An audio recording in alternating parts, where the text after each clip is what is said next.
자, 우리가 모닝 컨설트를 안 볼 수가 없지. 이번에 저 YTN이 엠브레인 퍼블릭하고 한 여론조사 거기 보면은 뭐 생각지도 못한 스킬이 막 들어가 있어요. 보람 PD 아까 그거 찾아서 다시 한번 보여줘봐요. 뭐가 있냐면 2,000명 조사를 해. 2,000명 조사를 하는데 거기에 유선이 19.5%, 약 20%가 들어갑니다. 유선 전화 주로 집에 계시는 분하고 자영업자분들이 받는 거예요. 2,000명 중에 200명 이상이 유선 전화야. 저거. 그런데 전화 면접임에도 불구하고 응답률이 7.7%밖에 안 나와요. 근데 이 여론조사의 기본은 뭐냐면 국민의힘 당대표 경선 질문이 앞에 엄청 많아. 5개인가 있어. 결선 투표 가면 누구를 찍으십니까 해. 그리고 이재명 대표가 검찰에 기소할 때 뭐 거취를 어떻게 할 거냐. 그래놓고 민주당 지지층이 아닌 일반 모든 국민 대상으로 했을 때 이재명 대표는 당대표를 내려놔야 된다라는 거를 포탈에 띄워. 이게 설 민심이다. 속지 마시라는 이야기 하는 거예요. 저거는 지금 그나마 민주당 지지층인 건데요. 지금 YT 지금 엠브레인 퍼블릭하고 한 여론조사가 민심이라고? 요즘에 웬만한 여론조사는 다 거의 대부분 무선 100%잖아요. 저러면 당연히 보수 편향적일 수밖에 없지. 저런 짓들을 해. 넘어간다 치고. 그래서 모닝 컨설트가 소중하게 느껴지는 거예요. 모닝 컨설트 여론조사도 여론조사랑 방식은 똑같아요. 다만 상담원이 물어보는 게 아니라 여론조사에 뭐예요? 전 국민을 샘플을 나누는 거죠. 여자가 몇 명이고 남자가 몇 명이고 서울에 몇 명 살고 하는 걸 샘플을 나눠요. 그 샘플에 맞게 숫자를 맞춰서 물어보는 거예요. 그게 여론조사야. 전화로 물어보나 외부로 물어보나 똑같은데 외부로 물어보면 비용이 안 들지. 그게 모닝 컨설트 여론조사예요. 더군다나 한국은 YTN이 최근에 YTN 한번 보세요. 민영화가 코앞에 두고 있잖아.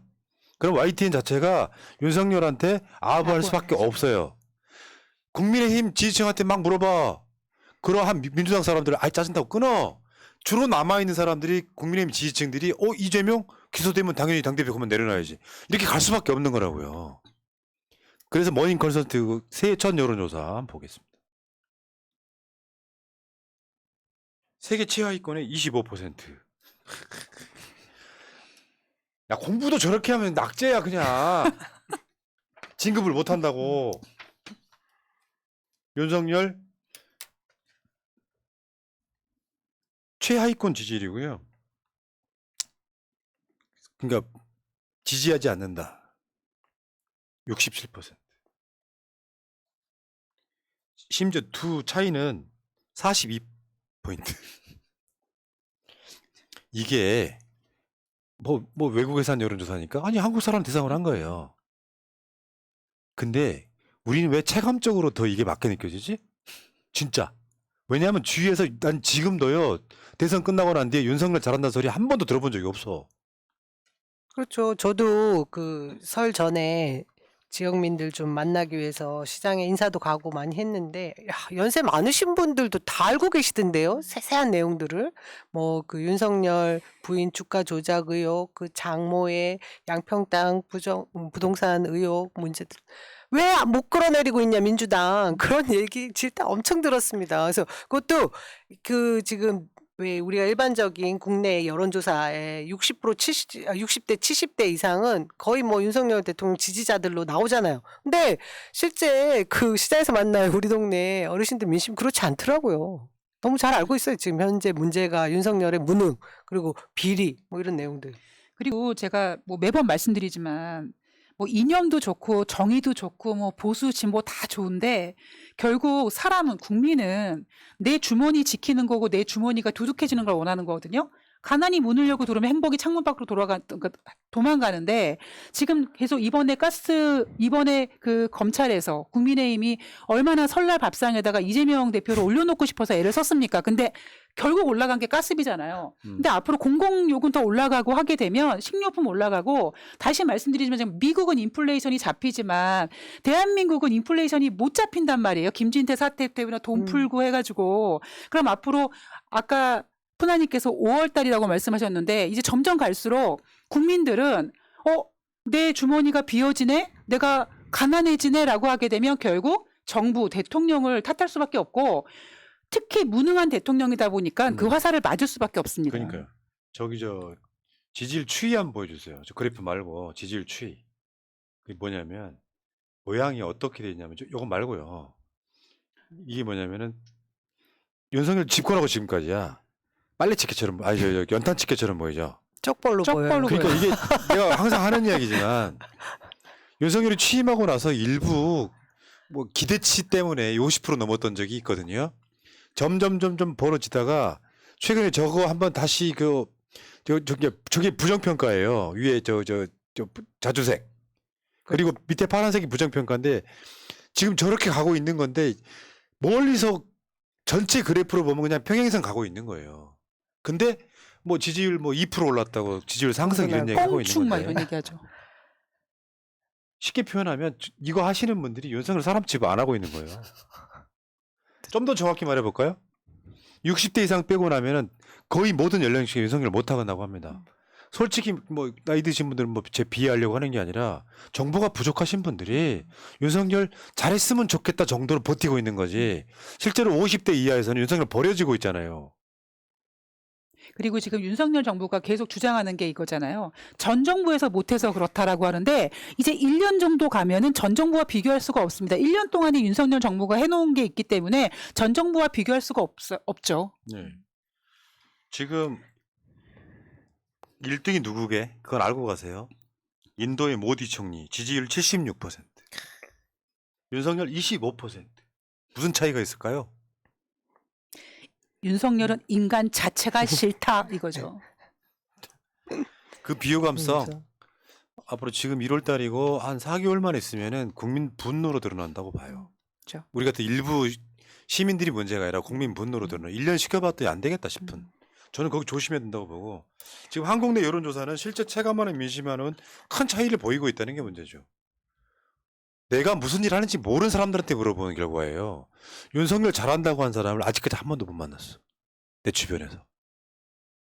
예를 들면 뭐 지나가다가 뭐 택시를 타거나 식당을 가거나 머리 자르러 가거나 편의점을 가거나 하는 여러 가지 있을 수 있잖아요. 내 일이랑 상관없이 만나는 사람들. 슬쩍 물어봐요. 물어보는데 윤석열 잘한다는 사람 아직까지 한 명도 못 만났다. 그리고 윤석열 찍은 사람들 중에 이런 분들이 계시거든요. 윤석열 모자른지는 않은데 그냥 상관없어. 그냥 내 재산을 지켜야지라고 생각하는 분들이 계신데 이제 그런 분들이 모질란 걸 떠나서 내 재산을 못 지켜주네라고 얘기하면 이제 분노로 바뀌는 거죠. 맞습니다. 아니 코리아 디스카운트의 원인이 되는데 본인 그 많던 재산도 다 못 지킬 사람들이에요. 지금 지지하는 분들도. 그 다음에요. 한국 사회 갈등 해소 센터가 한국 리서치랑 여론조사한 거. 2022년 한국인의 공공 갈등 의식 조사. 이거 한번 보겠습니다. 국민 중에 58%가요. 윤석열 정부 들어서 사회 갈등이 늘었다라고 보고 있습니다. 대략 분위기 비슷하지. 그러니까 한 60% 정도는 윤석열 못한다고 생각하는 사람이 계속 상존하는 거예요. 윤석열 잘한다고 생각하는 사람이 저런 답을 하지 않죠. 갈등이 늘었다 57.8, 비슷하다 32.2. 상당히 과학적이죠. 그러니까 저는 이게 완전 고착화됐다고 보는 거예요. 그리고 아까 말한 그 여론조사는 과학이 아니라 기술이다. 그러니까 실컷 국민의힘 관련한 질문을 쭉 물어보고 나중에 이재명 물어보면 민주당 지지층이 이탈한 상태에서 여론조사가 왜곡된다. 이런 측면이 있는 거고. 새 정부에서 갈등이 증가한 이유를 물어봤습니다. 야당이나 반대 세력과 소통 협치 부족하다가 56.1. 국정 운영 기조나 정책 특성상 그렇다. 19.9. 야당 반대 세력의 갈등 조장은 15.9. 경제 사회적 환경이 나빠졌기 때문이다. 7.1. 그러니까 결론적으로 윤석열 책임이라고 말하고 있는 거잖아요. 윤석열은 취임식에서도 통합이란 이야기를 한 번도 사용하지 않았습니다. 오직 외치고 있는 게 자유죠. 본인의 자유. 취임 후 지금 1년이 다 돼가는데 야당 대표와 한 번도 만난 적이 없습니다. 역대 이런 대통령이 있었어요? 그러니까 윤석열 정권이 갈등 해소하려고 노력하고 있냐고 물어봤어요. 노력하고 있지 않다 73.1. 노력하고 있다 26.9. 그러니까 저는 아까 그 지지율대로. 모닝 콘설트도 그렇지만 대략적으로 국민 여론 중에 이미 60% 플러스 마이너스는 윤석열한테 부정 여론으로 고착화돼 버렸다. 그게 표면적으로 나타나기 시작하는 시기가 취임 1년일 거다. 전 그렇게 보는 거예요. 이거 보면 그렇잖아요. 윤석열이 못하고 있다는 여러 가지 반증이 드러나는 거잖아요. 그중에 일부는 그런 사람들이 있을 거예요. 윤석열 정부에서 갈등이 늘었다라고 하는 사람 중에는 윤석열 지지하면서도 그렇게 생각한 사람이 있을 거예요. 그렇죠. 야당이랑 협치할 필요 있어? 막 지르면 되지 않은 표까지 포함되어 있는 거라고 봅니다. 근데 재밌는 게요. 한국 사회 갈등 해소 센터가 그 이번에 여론조사를 한 거잖아요. 문재인 정부 때도 했어요. 임기 첫 해. 그때 노력하고 있다가 73.4였습니다. 지금 윤석열은 노력하고 있다가 26.9야. 이것도 비교가 되죠. 태도로서. 거의 2배 이상이죠. 어. 왜냐하면 대통령이란 자는 보수만의 대통령이 아니고 모든 국민의 대통령이면 속마음이 어떻든 간에 밖으로 국민 화합을 이야기해야 되고요. 전 정권에 잘했던 것도 칭찬해 줘야 되는 거고요. 야당과도 협치하려고 노력을 해야 되는 거고요. 근데 지금 뭐가 있어요? 무능하고 경제는 완전 엉망인데 이재명 대표 수사에만 올인하고 있는 느낌. 이재명 대표뿐만이 아니죠. 뭐 노조뿐만 아니라 뭐 언론사 압수수색만 하는 정권 아닙니까? 이러니 갈등이 계속 지속되고 더 커지죠. 무능한 자들의 특징이 이 세 가지가 있다고 합니다. 남 탓만 한다. 말만 많다. 고압적이다. 딱이네. 저는 지금 군대 안 가셨다고 지금 딱 그분 얘기네요. 저는 윤석열은 지금 남존 여비를 실행하고 있다고 생각합니다. 남자의 존재 이유는 여자의 비리를 지켜준다. 그거였어? 네. 훌륭한데? 아, 치. 남 탓하고 말만 많고 고압적이고. 실제로 주위에서 보세요. 이 원칙이 주위에도 많아요. 정말로 괜찮은 남편, 괜찮은 아빠는 자기 실력으로 보여주는 거고요. 남 탓하지 않죠. 아, 내가 좀 부족했다. 그리고 고압적이지 않아요. 요즘에 진짜로 괜찮은 실제로 능력이 있는 사람들은 고압적이 아니라 설득하려고 하죠. 주위에 있어. 그 윤석열 말고도 주위에 많아. 이런 캐릭터들. 적어두세요. 내 주위에 가까운 사람이 어떤 캐릭터인지. 근데 이렇게 세 가지를 다 가지고 있기 참 쉽지 않은데, 그저는. 무능하지만 한 두 가지, 한 가지는 좀 다르고 할 수 있는데, 야, 우리 어떡하나 대통령이 참 이 세 가지를 다 가지고 있는 사람이어가지고. 아, 대통령이라고 지칭한 건 아닌가 보구나. 스프다님이 애써 뼈하고 계셨구나. 아니, 나는 이제 정치인들 나와서 대통령 하는 건 뭐 나쁘다고 생각하지는 않는데, 내가 윤석열 대통령이라고 표현하는 순간 내 영혼이 망가질 것 같아서 그래요. 전 얼마나 힘들겠어요.